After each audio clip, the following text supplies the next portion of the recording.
You got to have some comic relief, my friends, when everything is disintegrating like it is. I mean, look at these headlines. Dollar should be replaced as international standard, UN report says. This is high treason. And our government agrees. Geithner agrees. Obama agrees. Barry Soetoro agrees. Here's another one. Again, I've been covering this the last few days. A whole bunch of mainstream news, New York Times, Wall Street Journal.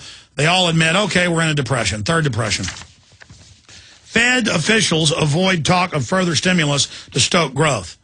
Yeah, because they've already got a stimulus package passed that means unlimited money in an open window where they can go there every week if they want and get $887 million. That's an open revolving door. That's why Bloomberg reports it's, $28 trillion 7 months ago. We've never gotten new numbers since then. It's got to be something like 35 trillion now they've stolen domestically, but we don't know. And at a certain point, 24 trillion, 28 trillion, 35 trillion.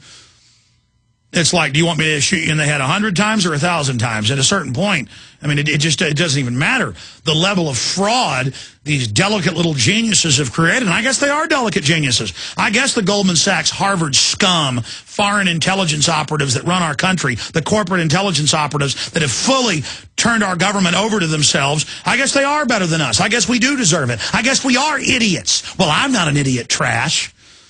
And just like the Founding Fathers, I don't want to be your offshore slave. There's always going to be another minority that doesn't want to be a parasite, that wants to be left alone. So, okay, you're a minority that's taken over all the mainline schmucks out there that want to suck their thumbs all day.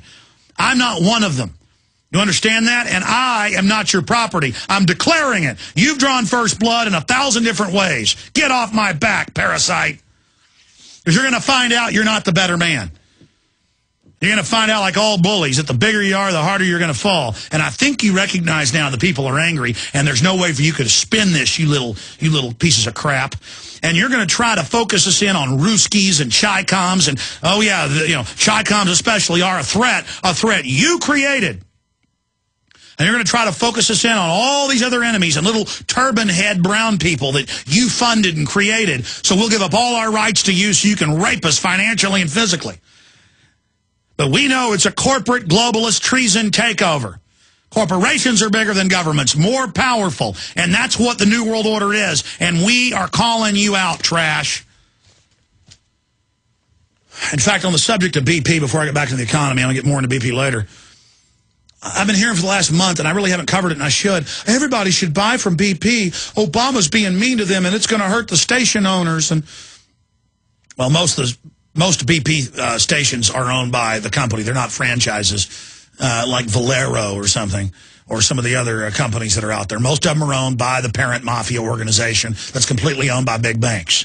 BP is just a front company, on record. Basically British intelligence. They used BP employees to overthrow Iran in '53. That's on record. Operation Ajax, declassified, 1999. But BP created Obama with Goldman Sachs. It's one and the same. Goldman Sachs owns BP, the biggest shareholder. They created the carbon tax with Ken Lay and Enron, on record in the mid-'90s with Al Gore. But the fake Republicans are acting like Obama's hurting them, hurting BP, playing along with the fake left-right paradigm. It makes me sick. We'll be right back. When you read State Department Memorandum 200 by Henry Kissinger in '73, declassified in '93,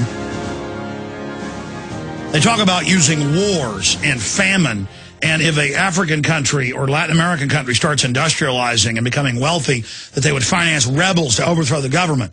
And that if countries wanted their IMF and World Bank loans, they would have to cut their population growth by 50%. That's just one of many documents, but that's one that's well known. You can look up and read the whole text of. Now, people are saying, well, this Gulf thing is the beginning of the eugenics, and that the oil is going to kill everybody, basically. All the eugenics and the soft kill that we've seen, again, soft kill is something that kills you 20 years later, so you don't know what killed you. You don't know what caused the disease. You don't understand the underlying chemical or biological precursors or binary systems that mix together to create that degenerative disease. But the establishment scientists tested on guinea pigs, rats, pigs, and it's almost 100% what affects them will affect us. the exact same way. Pigs, guinea pigs, mice, rabbits are similar. That's why they use them as lab animals.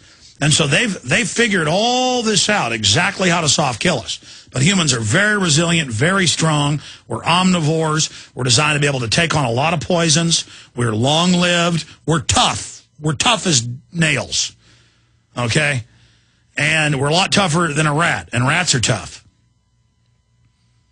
Pigs are tough. And that's just what we're closest to genetically. Not in our DNA, but in the way our bodies deal with chemicals and toxins is porcine, pigs, and rodents. But side issue, the Gulf is the primary ignition device to get the carbon taxes passed that they openly admit, even in CNN, is to fund the global SDR, which is this new UN, IMF, World Bank issued cashless money where they just create tens of trillions, and then your government has to denominate their currencies in that. That is, your currency is pegged to that and controlled by that, and then you pay taxes to the bankers to give value to the currency. And it's a debt system where they create more currency and more credit and more debt than there is actual physical money or jobs to pay it back, where it's mathematically impossible to ever get ahead. And so it's designed to render you down to slaves. So they've totally enslaved us now with the domestic operation. They've done it to every country they control, almost every nation. They're mopping up the few they don't. Russia, North Korea, Iran, Libya, Somalia. Whether those countries are good or bad, the point is they're being taken over by the Borg. They're the last to fall. And now they need the Gulf disaster for it to go on for 6 months, a year. They're saying it may go on for 2 years. And they need it to not let the big ships that can scoop all the oil up scoop it up, because then the hurricanes can't blow in and drive it into the estuaries and cause a real crisis and some evacuations to set the precedent. The president can grandstand as our savior, and they can then say, see, we've got to have carbon taxes, oil's bad, we've got to seize the economy, tell you what type of car you can drive, what type of industry. Here's an article today, give me a close shot, please, gentlemen, from the London Telegraph, and it says, prices rise as New Zealand passes emissions trading scheme. Petrol and power prices have risen sharply in New Zealand after the government introduced a controversial emissions trading scheme. And they've gone up massively, it says. Now, understand, ladies and gentlemen, that the day they passed it, the next week it went up 3 to 5%, and is forecast to go up as much as 20%. Now, we have the newscast where they're not saying it's bad. Their national news in Australia is saying half the land in Australia is now off limits. By not letting farmers farm on half their land nationwide and not letting new land be developed, this cuts our carbon credit, and Australia gets $5 billion or whatever. And it just shows people going, it's over, I'm bankrupt. And the government's there going, don't worry, we have a program to buy your land at 5 cents on the dollar. I mean, this is mafia takeover. It's like the mafia just lands in, say, East Texas and says, you can't farm no more, and you got to pay taxes to me now. It's for the earth. Oh, you don't like it. There was an oil spill. Oh, God, help us. But the caller was raising that point. And so I thought I would just mention the eugenics is going on all around you. They've been testing soft kill, binary weapons, degenerative weapons. It reduces our life expectancy. And people live past 80 on average 100 years ago and before, if they made it past the age of about 8 or 9 or 10, depending on the period. Because you had high infant mortality. Babies died a lot. Women died in childbirth. You take those statistics out, we're living on average about 8 years less than we were. And it'd be even less than that. They kill you with the soft kill weapons. They weaken you. And then they have all these expensive treatments that the drug companies and others suck all the money out of you at the end of your life with. So it's all set up. It's estimated people lived about 61, men 61, women 65 is the number I saw last week by the American Medical Association, if they didn't have all this medicine and all these surgeries and all this drugs. So they keep you alive like Darth Vader. They make you sick, then give you Darth Vader prosthesis to keep you alive, and then suck all your wealth that you've made over your life into their coffers. It's all scientifically designed. And the doctors are compartmentalized and don't see it. A lot of them are starting to, though, like Dr. Blaylock and others. The more prestigious, the more they understand it. That's why they're prestigious, because they can think in a multifaceted, multivariate, three-dimensional tie-in system through historical, scientific, anthropological integration.